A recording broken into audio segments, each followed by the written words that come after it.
Nah, pemirsa, persoalan sampah ternyata masih saja menjadi polemik. Perilaku membuang sampah sepertinya masih banyak ditemui di Indonesia. Kualitas udara di Jakarta semakin mengkhawatirkan. Dan pabrik mencemari lingkungan. Sampah. Koresponden lingkungan setiap hari hanya untuk membiarkan pemerintah bisa menemukan Dan tanpa memikirkan efek tak luput di ya. dasar laut. di kota. Persoalan sampah Warga. Pada kesempatan kali ini, kita akan membahas mengenai pencemaran lingkungan. Manusia mempunyai keinginan untuk meningkatkan kesejahteraan hidup.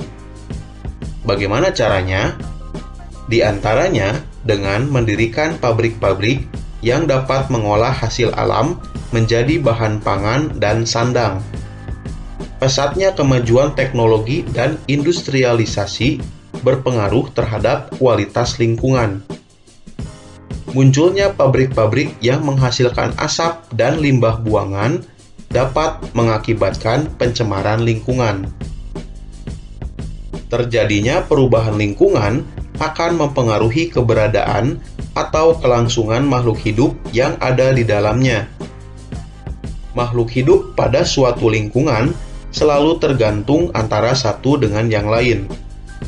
Oleh karena itu, apabila ada salah satu komponen yang berubah, maka akan menyebabkan perubahan pada makhluk hidup yang lain yang tidak mampu beradaptasi dengan perubahan yang terjadi. Pencemaran lingkungan merupakan satu dari beberapa faktor yang dapat mempengaruhi kualitas lingkungan. Pencemaran lingkungan merupakan segala sesuatu baik berupa bahan-bahan fisika maupun kimia yang dapat mengganggu keseimbangan ekosistem. Menurut Undang-Undang Republik Indonesia Nomor 23 Tahun 1997, pencemaran lingkungan adalah masuknya atau dimasukkannya makhluk hidup, zat, energi, dan atau komponen lain ke dalam lingkungan hidup oleh kegiatan manusia sehingga kualitasnya turun sampai ke tingkat tertentu yang menyebabkan lingkungan hidup tidak dapat berfungsi sesuai dengan peruntukannya. Zat yang dapat mencemari lingkungan dan dapat mengganggu kelangsungan hidup makhluk hidup disebut polutan.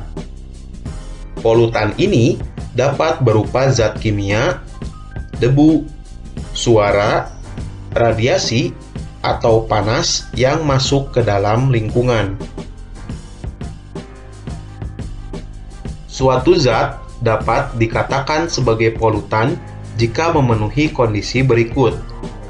Yang pertama, jika kadarnya melebihi batas kadar normal atau di ambang batas.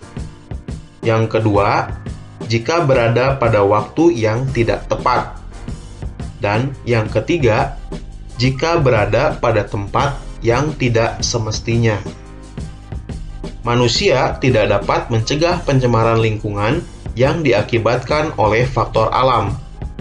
Tetapi, manusia hanya dapat mengendalikan pencemaran yang diakibatkan oleh faktor kegiatannya sendiri, seperti limbah rumah tangga, industri, zat-zat kimia berbahaya, tumpahan minyak, asap hasil pembakaran hutan, dan minyak bumi, serta limbah nuklir.